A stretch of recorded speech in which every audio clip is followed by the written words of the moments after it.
Boker Tov. Today's daf is daf Kuf Lamed Gimel.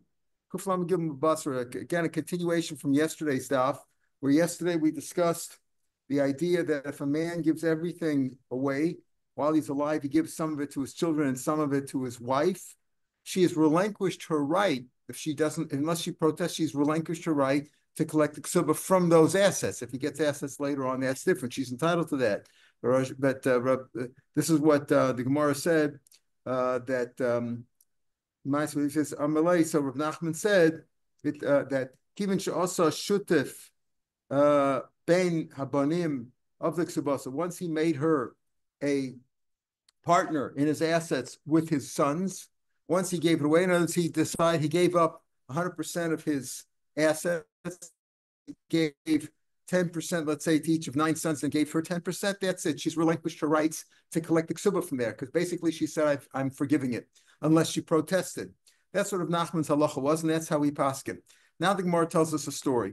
At the second line, the end of the second line of Daf Kuf Lamed Gimel V'Alef, Fahu de Palginom Nechsei La'at to say Ula B'nei. A man divided up his assets between his wife and his sons. Shayar Chadikla, but there was one tree that he didn't give away. That tree he didn't give away. Somebody, the man wanted to say, okay, when it comes to the ksuba, she's entitled to that one tree and that's it, because everything else was given away before it. Didn't we seem to say that yesterday? This is what I just said before, that if she divided up the assets among the brothers and among her sons, his sons, and her, and she's basically relinquished her rights unless she protested. As we saw, the Rav Yossi said, if as long as she was makabel, even though he didn't write it, or if he wrote it, even though he didn't, even though she wasn't specifically makabel, the assumption is she was mochel. She'd rather be married, and she'll take whatever she can get, and she's happy with that. She doesn't think that maybe somebody's going to come and take it away from her. So, in a case where he gave her, the case we described yesterday, where a man he gave her the assets, and then somebody came with a prior claim. Which way do we look at it? The answer is we don't assume that she assumes that we assume that she's happy to get the assets, and she doesn't think that somebody's going to take it away from her later on. So you see over here that we couldn't prove the issue of bari, but at least in case of an apotropos, if he gave everything away before he died, he gave everything away. We just write all your assets. He only made her an apotropos, but if he gave it to her as a gift specifically, or he divided up among the sons and he gave her a little piece too, that's it. That's it. She has no more claim. So here he seemed to do that, but he didn't give everything away. 1% of his assets, let's say one tree, he kept. He didn't give that away. So Ravina figured to say, well, she's only got the one tree. She's given everything away. We said before, if he divides it up and gives her a piece, that's it. She's mochel everything else as far as those assets go. Amalei Ravina, no. Lesla, if she's not entitled to the rest of her ksuba, chadik lanami lesla. It doesn't work that way. If she's not entitled to collect the rest of the assets from there, meaning she had a prior claim before for the ksuba, she has a prior claim. She married him before the kids came, right? So she had a prior claim based on her ksuba, and she didn't relinquish that if there was still one tree left to take. Meaning, if she's not entitled to get anything else, she doesn't get the tree either. Since she can go down for the tree, in other words, since she can make a claim on the tree, which hasn't been given away yet, for ksuba when the husband dies or divorces her, she's entitled to all the assets too. And what we say over here is this. Now, I want to take a look in the Rashbams, right? Leave your finger right here in the Gemara at the end of that line, the end of the 6th line, before we go to Amar Afuna, and take a look in the Rashbam. Now, the Rashbam, the Divrei Maskul is way up there. Way up there. It's not going to help you much. You have to look. You see where the Goes Habach is on the side. The Goes Habach. You have that Avram. Yeah. Even with there, right? Even with there, near the end of Goes Habach, look in there. There's a little dot in Rashi, and afterwards is the words V'hashta Shaminan. You see that? After the dot in Rashbam, there's a V'hashta Shaminan. No, further down. Even with the Goes Habach, it's almost halfway down the page, a third of the way down the page. V'hashta Shaminan. You don't see it? Let me point it out to you. Just a second. I just want to, because I want you to follow this. Here. No. Oh, the Bach in mine is different. I see. Okay, that's why it is. Let's see. and gives them different, Hashtashamim. See that right there, Hashtashamim. It's hard to find these things, but you have to learn it all to get the right to find. Anyway, Hashtashamim. Take over Hashtashamim. So he's like giving a synopsis. If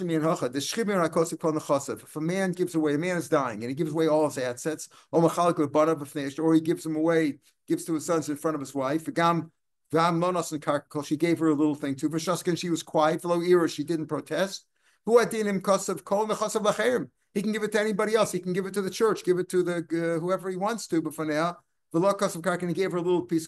Sure, she won't be able to Rav Nachman. The Omer also should the bein abanim. That's what Rav Nachman said on yesterday's daf. Since he made her a partner of the ksubasa, she's agreed to that. She's not going to make any claim from those assets for ksuba, right? The ba'asa should have told him. It depends if he gave her something. Loshna imbanav loshna macherim. Bahani mili, the Rashbam goes on. Bahani mili, that's only if he gave everything away. Li'ishtol yorshav, to his wife and to his heirs. If he left over one tree, he didn't say who that goes. And she can go make a claim for that when she comes to get her ksuba. She go after all the assets. She wasn't mochel anything. And this is only he gave her a piece of karka, but if he gave her metalton, that's meaningless. If he gave her gifts, a man gave his wife bracelets and utensils and things like that, that does not do with the ksuba. The ksuba is against his real estate. That's not shut the ben midi. She go after all the assets. Now we're at the first of the wide lines, at least in my Rashbam. It's only like it said, only from these assets that he's giving away at that time. But if, let's say, after this whole transaction, after he gave away his assets to his wife and his kids and stuff like that, she's mochel the rest of it. Later on, he came into more assets. Later on, he bought more property, whatever he came into some money that she's entitled to. Because as we said, the ksuba says, I'm entitled to collect the $200 or the $2 million, whatever he wrote in the ksuba, from your assets that you have now and from those you will acquire later on. Now, all this is by a shchimera. We've been talking about a shchimera. Remember all these cases? Remember in the last couple of days we had boy ravo. That's by shchimera. What about by a bari? And we proved the first one pretty much. Rabbi Yochanan Baruch was even speaking by a bari, but the other cases we didn't prove. So the Rashbam goes on. I'm now 4 lines into the wide lines in Rashbam. Kivan the Hilkach, right? Or even right, the Hilkach. No, I'm going to go even a little bit before. I'm going to go 3 lines into the Rashbam, or the end of the second line into the wide lines of the Rashbam. V'dafka shchimira.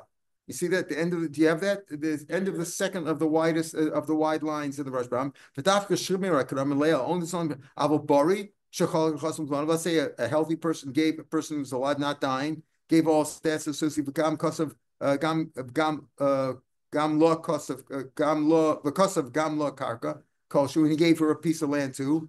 That was our question. That was Rava's question yesterday. Was she mochel everything else or not? Maybe she figures, well, he's still, he's still around. I'll be able to get other assets, and I'm not mochel. We left it as a takeover. If you're not sure, keeping them as safkulan, says the Rashban. She's the one who wants to take the money out now from the estate after the husband dies or divorces her, as her ksuba, the hainu isha, alel haviraya. B'chol didn't take her, whatever you ever didn't take in the Gemara, man the toughest. Whoever grabbed it. Me, we had kane. It's like if he buys other assets later on, that certainly she's entitled to. But about these assets, if he gave it away while he's alive, it's not clear when he wasn't dying. It's not clear what the halach is. Therefore, she would have to prove that she's still entitled to it, that she wasn't mochel her assets. Back in the Gemara, the 7th line in the Gemara. Amrav Huna. Shchimira shekasav kol nechasav la'acher. Huna says this halacha. Let's say a man's dying, and he gave away all his assets to some other person. Who is that person? This says he gave it away to somebody. Rowan, we check. Imroy liyorsho. If the person he gave it to is one of his heirs, maybe it's one of his sons. No sons, no daughters, no father. Maybe it's one of his brothers. If it's a person who is capable of inheriting him, no mishum Yerusha, then he gets it as a Yerusha. Im lav, if that person is a fremda, is a stranger, is not a potential heir, right? No mishum matana, he gets it as a matana. In other words, what are we speaking over here? A man gave all his nechassim to somebody else. He didn't say, I'm giving it to you as a gift. He didn't say, I'm giving it to you as an inheritance. Remember? But Rabbi Yochanan Broka's halacha is a special halacha. Normally, inheritance works according to the rules of the Torah. But Rabbi Yochanan Broka says, you know what? Besides the chelik b'chor, if you want to give, let's say you have 10 sons, and you want to give 3 out of the sons the entire inheritance, you could do that, right? You could do it as a bequest. You can give it as an inheritance. Not. Let's say a man though is dying, and he wrote all my assets are to this person. He wrote, and he didn't say if it's a gift or a bequest. He just said we look at it. We say if he's fit to inherit him, and it could see Yerusha. Im lav not misha matana. Amalei Rav Nachman says, Rav Huna, why are you giving it in such a? Just say the halacha. It's like Rabbi Yochanan Broka. That you're entitled to give all your assets to one of your heirs. You don't have to divide equally. Let's say there's no bechor. Man has 10 sons. The Torah says divide it up equally among the 10 sons. He wants to give it to son number 6. He can do that. That's what Rabbi Yochanan Broka said. So what are you telling me over here? If a man is dying and he gives all his assets to one of the people, if the person's fit to is a potential heir, like one of his sons, fine. Then it's a Yerusha. If the person's not an heir, he's just a stranger, then he gets there's a matana. What's the chiddush in that?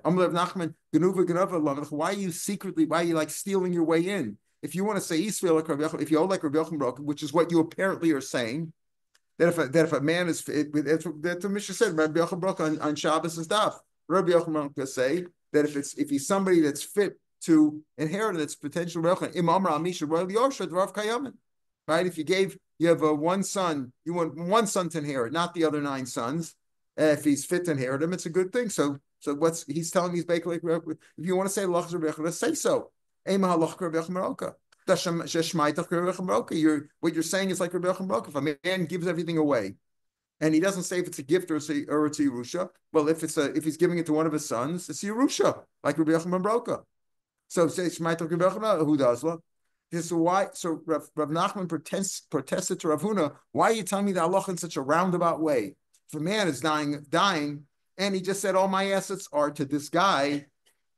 If he's one of his potential heirs, it's Yerusha. If not, it's a gift. What's the chiddush in that? That's Rabbi Yochanan Broka. Say Lach Broka. Why do you have to say this is a Shiur? Would this apply to a bari also? Oh, no, not necessarily. Not necessarily. Well, the way we came out, if a person who's a bari gave away all of his assets to one of his sons, we came out, Rabbi Yochanan Broka would say that would also be even if he's a bari. But there was a question in the Gemara, and we seem to indicate, yes, even a bari would too. But here he says the word shchimera. Good question. Why is he dafka shchimera? According to Rabbi Yochanan Broka, Rabbi Yochanan Broka is maybe talking about shchimera, but he said it applies. Rabbi Yochanan Broka would probably hold it even by a bari. You're right. So why does this case say shchimera? We'll see in a minute why it's talking about shchimera. We'll see. That's a good question. We'll see. But Rabbi Nachman protested to him. If you want to say the halacha Rabbi Yochanan, so say so. Why are you saying in a roundabout way? You're saying basically like Rabbi Yochanan Broka, so say Lach Rabbi Yochanan. Dilma ki ha.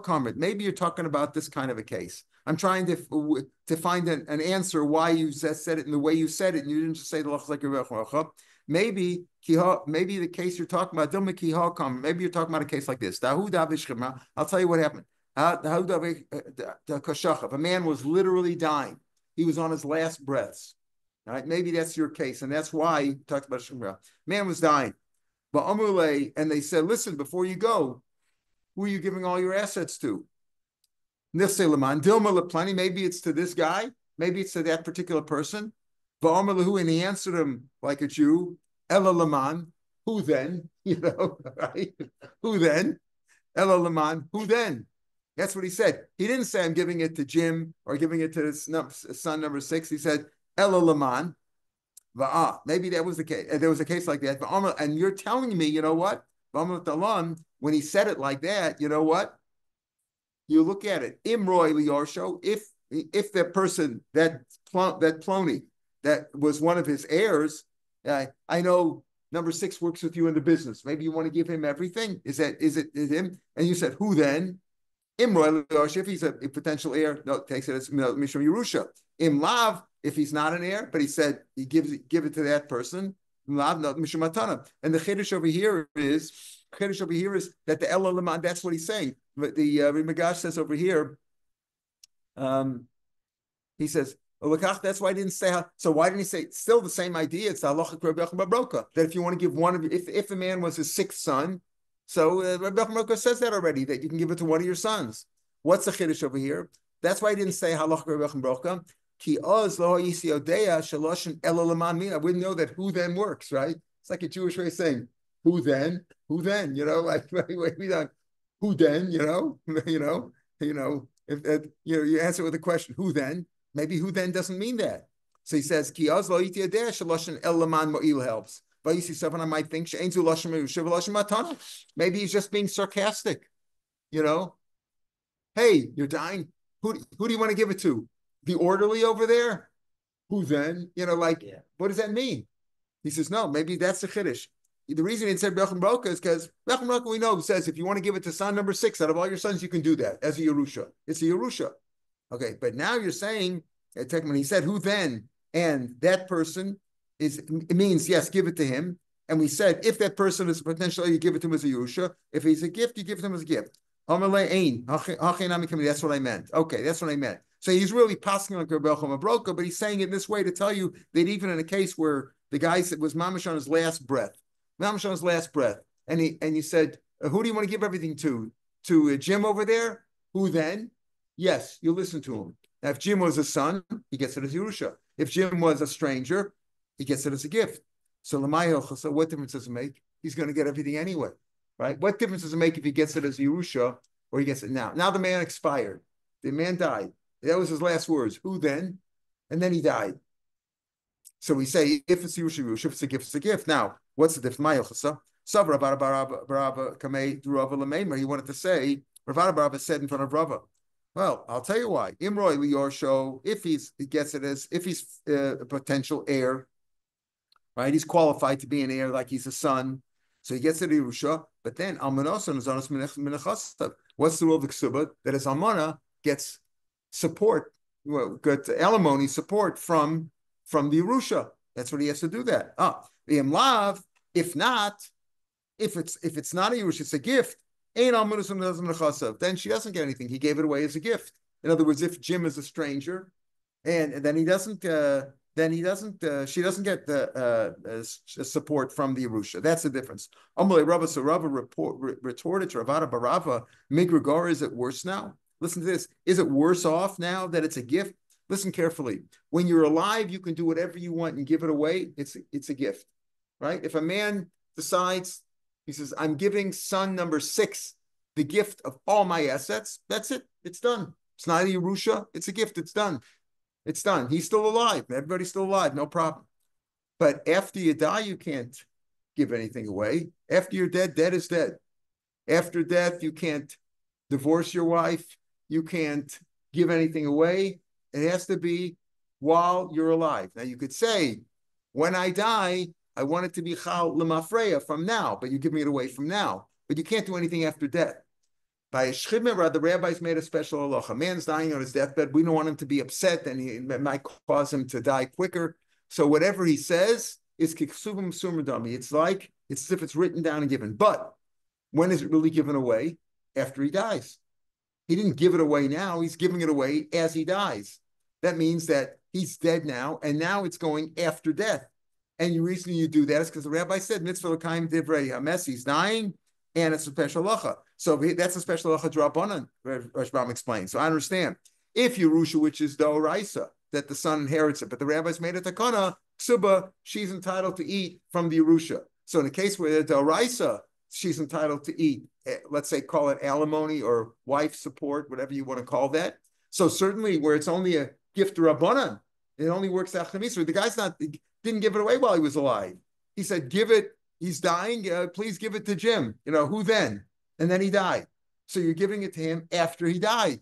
After he died, that's only works to Rabbanan. So that's what Rav is reporting. Amalei Rava Mikragoi, is he worse off now? Is she worse off? Is the wife worse off now by a drabanan? Still, in other words, the sons are entitled, if it's Yerusha, whether it's son number 6 or all the sons, they're entitled to Torah, they get all the assets. But the rabbi said, give her alimony. So, but matana drabanan, where it's only drabanan lo kolshkein, certainly she should be able to get alimony. And Rashbam says, Rashbam, now I'm looking at the Rashbam, Divrei HaMaschil Omelei Rava. In my Gemara, I don't know if it's the same as in the art scroll, it's about 10, 12 lines down from the bottom of the page, and the wide lines down near the bottom.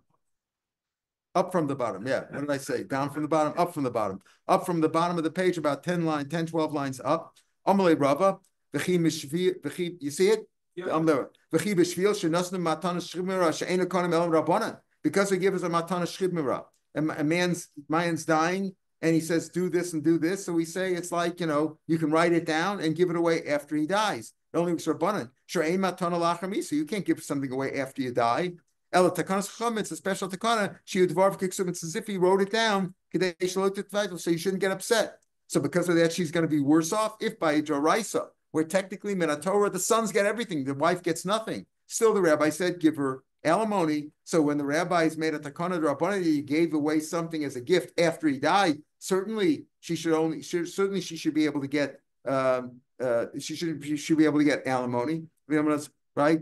Imra Liosha, I'm going on a Rashi from there in Rashba. She worse off the Daraisa. The Rosh is strong. Imra Liosha, the Torah gave him everything. His sons get everything. And we said the rabbis say the Almana gets Mizonos from the Orshim. So Matana, which is Rabbanan, certainly she should get alimony.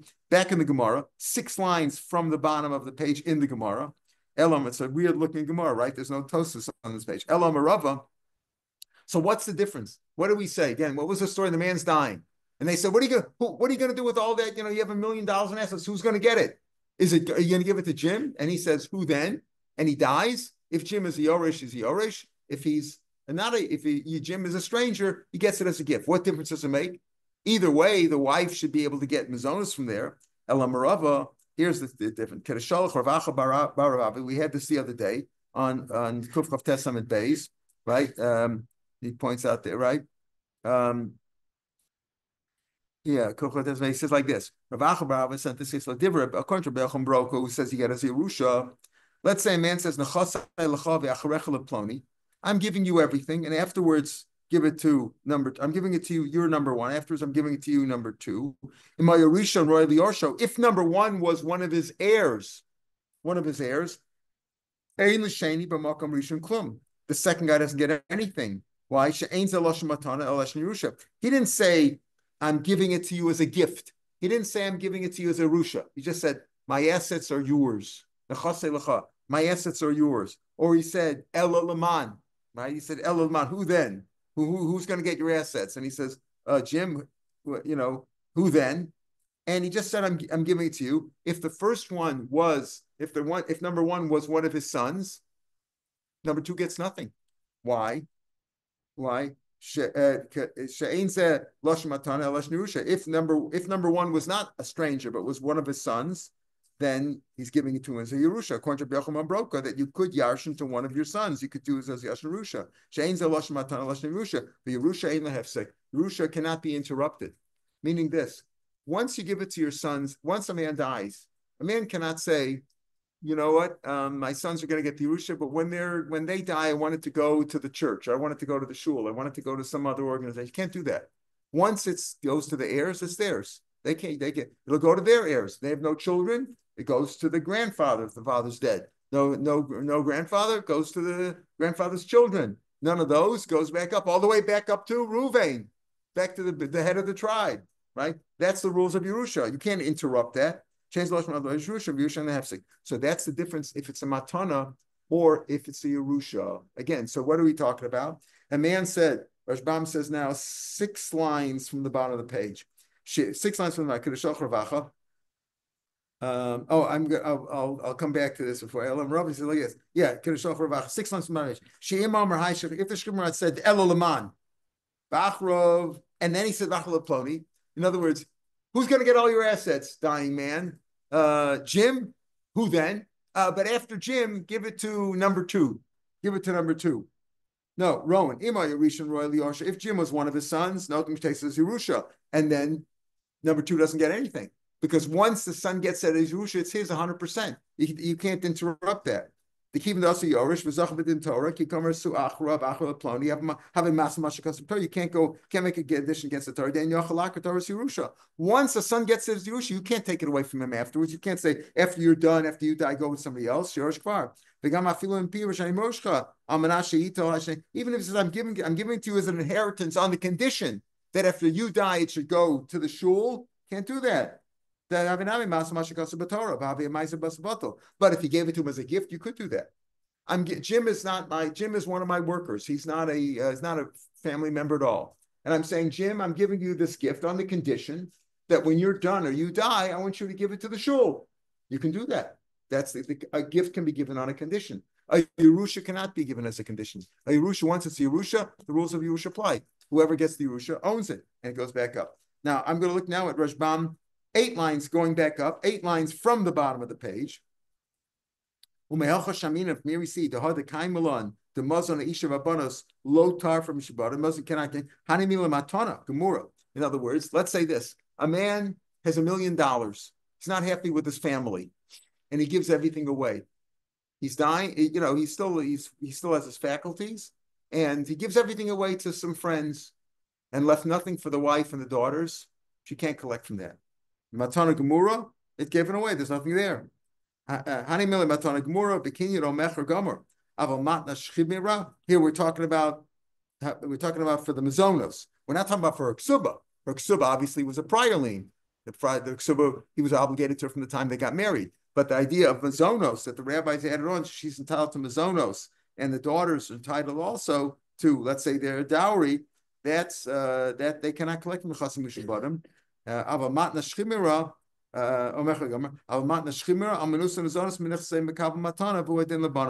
if it's a mana of a shchimira, right, who's giving everything away, there it's only works drabana. It's not a real gift. You see, a real gift, if a person gives away something while he's alive, I'm giving you a gift, and I even give you a star, etc. That's 100% kosher. You can do that. Now, if she has to collect her ksuba, the ksuba had a prior lien. But if you're talking about mazonas of the daughter and the wife, that's all drabanan, and that's not really part of the ksuba. It says, that later on the rabbis added it in, but that's not really part of the main obligation of a ksuba. So there, they can't collect mishubarim. And if he gave everything away, it's too bad. But if he gave it away after he died, like the case of a shchimera who's giving everything away takes place after he died, then they would get it, because since it's only a gift drabanan, only works drabanan, it doesn't take away from the obligation to feed the wife and the children. So the Gemara says now, before we back in the Gemara, Amalei Rava, so we're not finished with this. Amalei Rava of Nachman, how can you say that? Rava says, okay, like in case where he says Elo Laman, or when he give it to Jim, after Jim gets it, Laman is Jim, and afterwards number 2, if Jim was a Yoresh, 2 doesn't get it, because once it's a Yerusha, it stays in the family, goes to the way the Torah describes the line of inheritance. Amalei Rava of Nachman, that's still va'ifsika. You say there's no break, but there is a break. The man was dying, and he said, yes, give it to him, give it to Jim. And after Jim dies, give it to number 2. Give it to some other guy. So he did break it. He did interrupt it. He said, after Jim dies, I don't want it to go to Jim's children or Jim's father. I want it to go to someone too. Well, who's somebody actually? He thought he could do that. Rahman Amar Hashem said, ain't lefsik, no hefsik. Once you give it as Yerusha, it's Yerusha. Now, if you don't hold like Rabbi Yochanan Broka, if you hold that you cannot yarshin it to one son, if you have 10 sons, you can't give it as you can give it away. But if you give it away as a gift, it's not the same as Yerusha, then it could be interrupted. So it's only according to Rabbi Yochanan. Now we have a story that illustrates that. A man told his friend, his colleague, my asses are to you, giving it to you, and then afterwards to him. And he didn't say, if is it a Yerusha? He didn't say, is that as a gift? He just said, my assets are to you, and afterwards give it to number 2. For Rishon Rol Yosho. Now, when he told this other person, giving it to you, and afterwards to number 2, that person was a potential heir. Maybe it was a son, maybe it was a daughter, maybe it was a brother.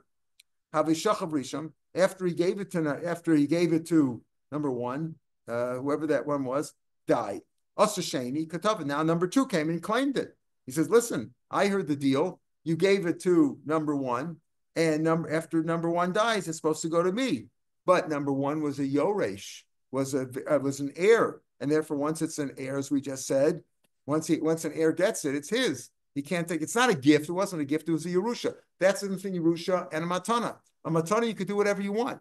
If it's a matana rabbanan, there's a nafkamina in that particular case, because since it's only rabbanan, so we say that we say that the wife and the wife gets get it, but the difference is that with a matana you can make a stipulation. You can say, I'm giving it to number one. You're a nice guy, and after you die, give it to number two, and after you die, give it to number three, etc. You can do whatever you want, but not with Yerusha. If Yerusha, you can't say, I'm giving my sons are going to get my inheritance, but you know what? When they die, I don't want it to go to the grandchildren. I want it to go to the shul. Can't do that. Can't do that. So that's what happened here too. A man said to number one, I'm giving you my assets, and after you get it, you should go to after you die, you should go to number two. After number one died, number two claimed it. So Rav Elish wanted to say, he wanted to pass in front of Rav Meir Shapiro, the second guy can get it. Omerlei. So Rav said, no.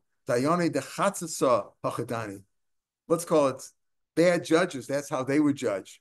Lav hainu deshalach Ravacha Barave. What did Ravacha Barave just said? That was the case we said in Amman Aleph.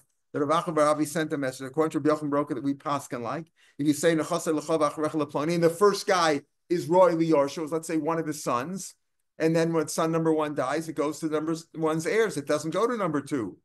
Ichsif. So I'm just saying. So he told them we're going to come back and explain what the chatzah means. Let's call it bad. Bad judges would judge that way. So now the Rav Elish was embarrassed. Rav Elish was embarrassed. He was about to paskin wrong, and Rava corrected him. So he figured, oh boy, Rava must really think I'm an idiot, and probably thinks that all my decisions are no good. And fortunately, he was here to correct me now. But he probably figures that when he's not here, I'm full of mistakes. So Rava pacified him and consoled him. Kariele said, Ani Hashem be'ita achishana. Talking about the gula there, he says, I'm God. In the right time, I will hasten it. Meaning, he told him over here, when the tzaddikim need Yeshua, Hashem helps them. In other words, you too. I'm not concerned that you ever paskin wrong. Ani yodeh b'chol, but you didn't know Takala came through your hands. You see that Hashem, you were about to make a mistake. Hashem put me here at this time, in this place, to correct you. So I'm sure in other places also, you've been corrected properly. Hashem gave you a siyata d'shmaya. What are these bad judges would judge that way? Again, what's the main halacha? The main halacha is that a Yerusha, you cannot interrupt. If a man dies and a Yerusha goes to his sons, that's it. It belongs to them. He can't say after the sons die, I want it to go to somebody else. He can't do that. He says bad judges would judge that way. What did now take a look at Rashbam. I love this Rashbam. Dayane dechatzasa, Dayane pshara. Dayanim who always make a compromise, right? That's what I say goes on in a lot of, I wouldn't say all, I don't want to paskin, but a lot of bezins. People say, let's go to a din Torah. They go to din Torah. We have a fight, go to din Torah. What happens in most din Torah? Pshara. Why? Because they can't paskin. They're afraid. They don't know. He says, Dayana Pshara, She'en B'kiyim B'din, says Rashbam, the third line, top of the page in Rashbam. Dayana Pshara, She'en B'kiyim B'din. They're not well versed. You're right. They're not experts in the halacha. V'chotzin, so they always say, okay, we'll split it. Machzal zeh, machzal zeh. You did mammon a motum masafik. Like a motum masafik, you split it. That's what you do. And that's why many people, I told you I had a case like that myself, but there are many cases where people say, okay, let's go do it. He knows he doesn't have a case. But if he knows, you go to Din Torah, he'll get something, because they usually make a pshara. They don't say, it's all this guy's, it's all that guy's. Those are not expert judges. He brings down Rabbeinu Chanal, says chatzas is basic forest. Judges, I don't know, basic forest. What does that mean? That he's judges in the cemetery, dead judges, paskin that way. Like he's putting it down. Either way, he's referring to bad judges. He said that's not a good judgment. Says the Mishnah. A man disinherited his sons. You're out of the will. You're out of the estate. A man, he owed all his assets to other people, and he left his children out. So all he's guaranteed is that, his children will hate his guts for the rest of their lives. Masha also, what's done is done. If he gave everything away, he can give it. It's his. Ella ein rochacham nochem. The rabbi said, look, what is done is done, but the rabbis aren't happy with it. And you could do it, but you're not happy. Shmuel says, if his sons did not act properly, today we'd say they went off the derech, right? Zachar latov, he should be remembered for good. Good thing, write him out of the will. Disinherit him if he was a bad son. Shmuel's a tough. Says the Gemara, we don't pass on Shmuel. We'll see. Iboilu, mi pliyur rabbanon Shmuel. the Rabban argued with Shmuel. Rabban said, listen, if a man, you shouldn't write your kids out of the will. If you did, it's done. I mean, what do you mean write them out of the will? Write them out of the estate, write them out of the inheritance, give it away before you die. And the Chum aren't happy with you. Shmuel says, yeah, but if his kids were bad kids, he did a good thing. He remembered for good. Now, maybe would the Rabbanan agree that if the kids were bad, it's good to write them out of the will? That's our question. Tashma, case like this. Yossi ben Yoezer was a very great tzaddik. Right, brought that in Pirkei Avos. Haylo ben, he had a son, one son. Sure, he didn't act properly, so he didn't want to give him his assets. Havila Elisa didn't. He had like a loft full of. He had a large amount of money. This Yossi ben Yoezer. He didn't want the son to inherit it because the son was not acting properly. He got up Aktisha. He was Maktisha to the Beis Hamikdash. He gave away all his money to the Beis Hamikdash. Gave it to, like we say, gave it to the church, gave it to the shul. Azol Nasiv Bas Gadol Kalili Dianai Malka. What did the son do? The son was, went off on his own, and he married the daughter of the wreath maker of Yanai HaMelech. The wreath maker of Yanai HaMelech. He married this girl. We'll see. She wasn't. She was a learned woman, but he married this woman. Olida the Bisu Ben. Olida, his wife gave birth. His wife gave birth. He came home with a gift. Wife gave birth. Bring her a nice gift. It didn't sparkle. Zavan Zavinisa. He bought her a fish. Went to the market. Bought her a fish. She was looking for a diamond necklace, but he brought her a fish. Okay, bought her a fish. Kara, they tore open the fish, and it's what happened. Ashkach Maglis, they found a precious stone they found inside the fish. Now, Amrlay, she told the husband, who had gone off the derech and his father disinherited him, Amrlay, long time to Malka, don't take it to the king. Her father was the wreath maker of the king. Don't take it to the king. The shakla minach, they'll give you a small amount of money. They say it's not worth much. It's worth 10 million, right? We'll see it's worth 13 million. It's worth 13 million, but they'll give you a small amount. Don't be a fool. Go take it to the treasure of the Beis Hamikdash, right? Below Tishayma, don't you estimate it, because you might estimate low, and if you do, obviously she was a learned woman. He said, let's say you go to the Beis Hamikdash and say, listen, I'm giving this donation. They ask you how much is the used car worth that you're trying to get a write-off on. Go to the Beis Hamikdash. And he says, and if you just say let's say 5 million, it's like you gave it. It's like it's done. So your donation is 5 million. That's all you could write off. Don't you estimate its value, because if you say something, it's like you gave it away already, right? It was like you gave it. Ella l'shaimu inu. Let the gizbarim, who are tzaddikim and they're righteous people, and let them tell you what they're worth. What do the gizbarim want? If they want it for the avnei ephod, Rashbam says that even though the Urim didn't work there, but the Batli Urim B'tumim, you can't ask him questions, but still the Kohanim could not serve unless they wore the proper ephod with the stones, etc., and they could have used it. So don't you do it, because if you do it, if you estimate it in a less than its value, that's it. That's all you're going to get. That's all you're going to get credit for.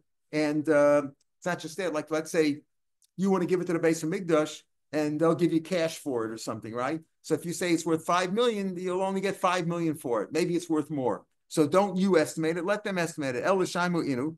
Amteis, he brought it to the Beis Hamikdash. Shemo betleiser Elisa the Danmi. They estimated at, say, 13, let's say, attics full or lofts full of dinner. In other words, his father had given away his whole estate, all his assets, which was 1 million. He says this is worth. They told him it's worth 13 million. That's what they told him. It's worth, let's say, 13 measures or million, whatever it was, $13 million. Amrulay, they told him, Sheva Ika, well, we can only give you 7 million. That's all we have in cash. We don't carry that. You're going to break the bank here. We don't have 13 million. We'd like the pearl or the precious stone, whatever it was. We'd like it, but we've only got 7. Amrulay, so Sheva Ika, Shisleka, the other 6 we don't have. It's worth 13. We don't have that much money. We can only give you 7. Amalu Sheva Havali, okay, give me the 7 you have. Shis Harei Mukdesh L'Shamayim. The other 6 I'm giving you to the Beis Hamikdash. In other words, I'm giving you the whole stone. So you're giving me 7 for it. And the other 6 I'm giving as a donation. Just give me a receipt. I want that receipt to Seif 46. I want to make sure it's that it's recognized by the Mas Achlasa. Harei Mukdesh L'Shamayim. They got up and they wrote down. Rashbam says either they used to keep accounting records of who gave what, etc. What monies went in, monies went out, input, output. They kept records, or because they also wanted to establish halacha over here. They wanted to establish and encourage other people to give money. And what did they write? Yossi ben Yoezer, the father, hichnis achas, he gave in $1 million, right? Ubeno hichnis sheish, his son gave in 6, right? Why 6? Because they gave him 7, it was worth 13. So it's like he gave them 6. Right, so it's like he did a good thing. According to this, Yossi ben Ezra did a good thing by pushing his son away from the Yerusha, because by giving away the money, the son went off, and all this whole story happened with the fish and everything, and you see a good thing came out of it. So from this, you see l'chora that it's a good thing that he kicked him out.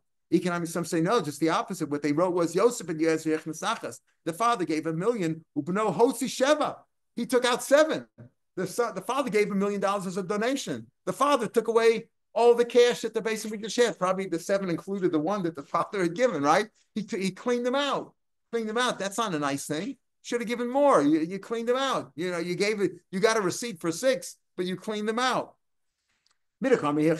So since, if you look at the first day, since he says, listen, he gave in 6, he gave in how much? He gave in 6. He did a good thing. Look at the other way. The economy, since they say he took out 7, right? He didn't do good. You can't prove anything from this with the way they wrote. Some say they wrote that he gave 6 million. Some say that he took out 7 million, right? And for in exchange for the precious stone. So therefore, you can't prove anything there. So my havila, what's taka? How are you going to prove this? Did the father do a good thing? If his son was not a good boy, by disinheriting, we're not Tashma, the Amar Shmuel Rav Yehuda. We can't tell from the Mishnah. You see Shmuel's opinion. Yeah, it's a good thing to write him out of that, disinherit him. Shmuel said that. The Rabbanan say, what do the Rabbanan say? We don't know. What would the Rabbanan agree with Shmuel? Rabbanan say that the rabbis are not happy with people who gave who allotted the inheritance in a different way. What is he doing over there? Huh? I know, but it's like a whole bank going on there. He's trying to 6:30 thing, 6 make all the noise. Anyway, so he says, so did he do a good thing or not? Reb Shmuel says it's good to disinherit him. The Rabbanan say the Rabbanan aren't happy with people who mess around with the Yerusha and change the rules. You give more to one, less to another, take this guy out of it. So what do the Rabbanan hold? Do they agree with Shmuel that it's a good idea if he's bad? Rabbanan just say you shouldn't do it. What about if he's bad? Tashma Ramali Shmuel Rav Yehuda, shouldn't a smart kid lo tavi be'avur santa. Don't be around. Don't be around when they transfer the inheritance. That word avur santa is when you take away inheritance from one and give it to another. Rav Shapiro has a whole shiur on avur santa. He gave a shiur on that several times. Even if you give it back from a bad son to a good son, don't do that.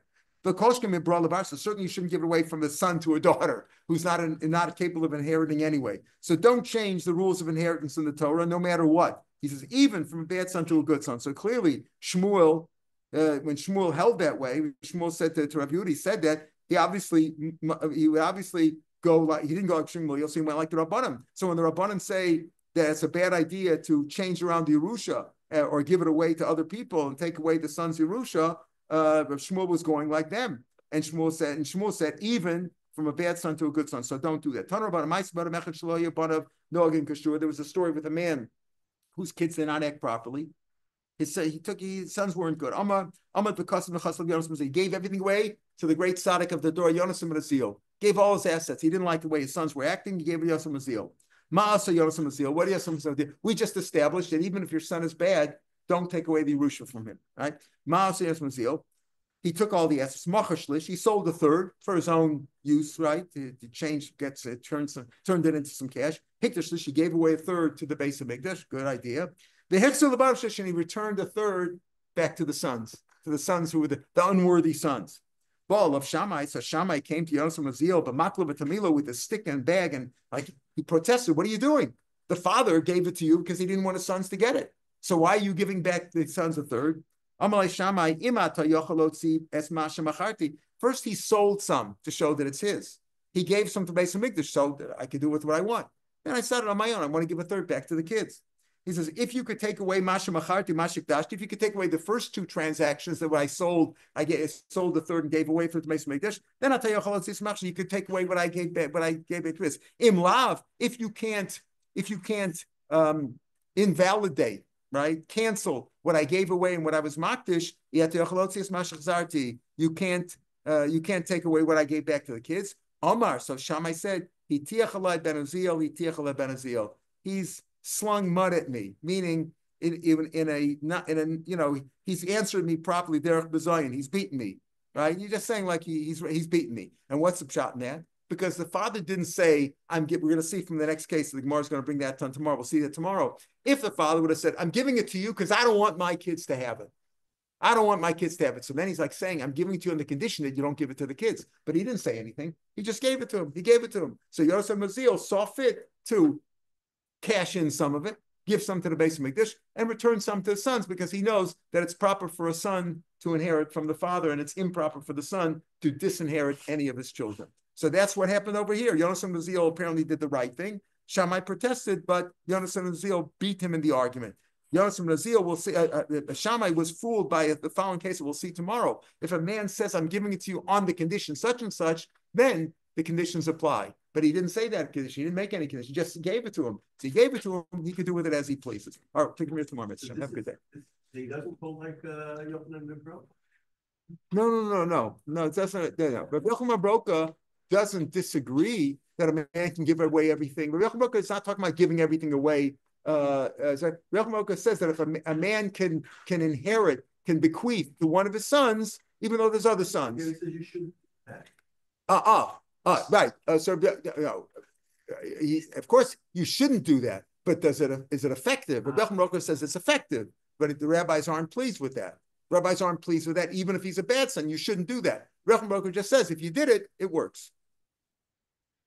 So the Torah makes the king in for you? Automatic, correct, automatic. And the way the wills work today is that you've shown that you want to do it before death, right? Technically, you could do it what they call a halachic will, where you say before you die, you're giving this and this away. But technically, the rabbi said that even if you didn't do a halachic will, you did a will with a goyish, a lawyer, or whatever, then it means that because you meant to do that, you meant to give it away before you died. So that's how it works. Because at death, the Torah comes into play. The Torah's rules come into play. Daughters get nothing, sons get everything, blah, blah, blah. Bechor gets a double share. All the things that that cause family fights. I told you, look, Shuba is not the right side. What? Shuba is not the right side. It doesn't say anywhere in the Torah the right. Okay, so there's a machlokas in Ksubas, whether Ksubas deraisa or drabanan, right? And basically the opinion is that Kamor Absulos teaches us the words Kamor Absulos is that there is a ksuba, but the amount is certainly drabanan. They base it on Kamor Absulos is 50 shekels, which is 200 dinar, that $200 thing. That's based on that. But there's a machlokas among the Rishonim whether it's a rice or a drabanan. Thank you.